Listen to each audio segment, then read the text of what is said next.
Hey Josh, welcome to your swing analysis video. I know this is the first time you were on video, so I can't do a comparison against yourself like I've done for the others.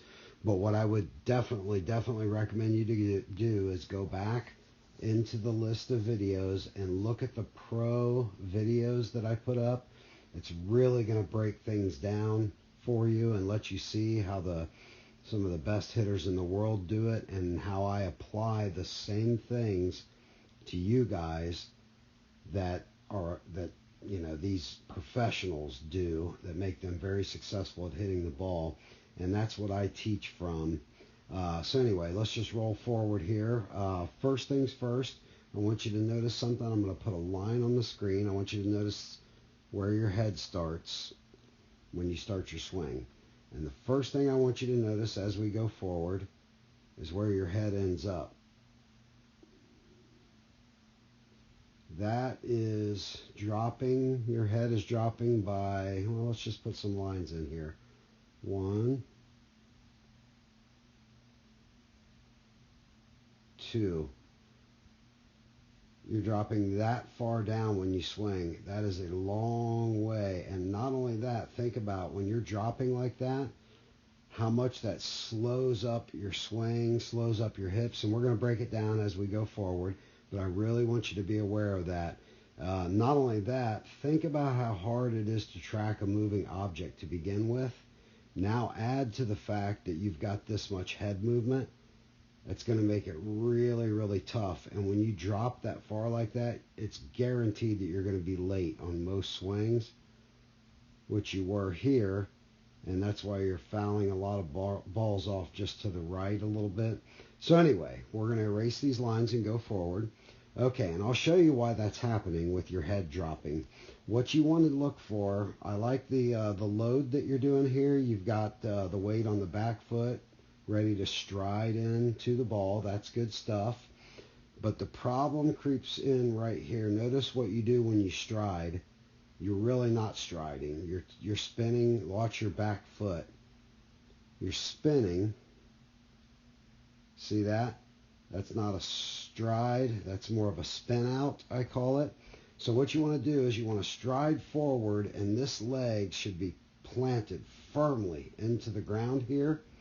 Now, secondly, what should start happening is once you do that stride right there, then the next thing that should happen is your belt buckle should take over, and that belt buckle should start spinning hard towards the pitcher. By the time you plant that foot and you're ready to swing, and notice what happens, your belt buckle turns, but it's extremely late in the process. So those two things combined are the reason that your head is dropping this far. So what I want to see you do is stay super tall like we talked about. I like the pre-swing setup here. I like the action into the ball. So get that foot into the ground right there and avoid at all cost slouching down like that. Stay super tall. If anything, I want you to lean back towards Carl a little. Keep that bat nice and relaxed in your hand. See how I can see you've kind of got a death grip on the bat here. Look, I can see the pythons jumping out at me here. That's how flexed out you are when you're holding the bat. A relaxed muscle is much faster than a pre-tensed muscle. That's just a scientific fact. So if you're tensed up that much, that's going to cause you to it's going to slow your swing down ultimately is what it's going to do. So what I'd like to see you do here is totally relax your bat. Just drape it over your shoulder. Let your arms and your hands go completely loose. That'll free up your body. Get your foot down. Stay tall. Start spinning. Boom, right here. Start spinning your belt buckle while you're tall. Then the shoulders should take over. And then at that point, this leg, by the time you get here, should be, like I said, go back and look at those pro videos and some of the other kids' videos that I did. This should be straight as an arrow by now because you've stayed tall and poured your hips through it. And if you stand up and try that on your own right now, you'll see what I'm talking about. When you get into that posted front leg and you're spinning your hips, what has to happen is that the leg has to straighten out. And notice how that never really happens here. It forces you to fly off with one hand with the bat. I know that sounds like a lot of stuff, but if you really focus on what I'm doing here and stop this video and kind of animate yourself through it while you're doing it, you'll see what I'm talking about. Anyway, go back and watch the professional videos and the other kids' videos, and you'll really see all that movement up and down.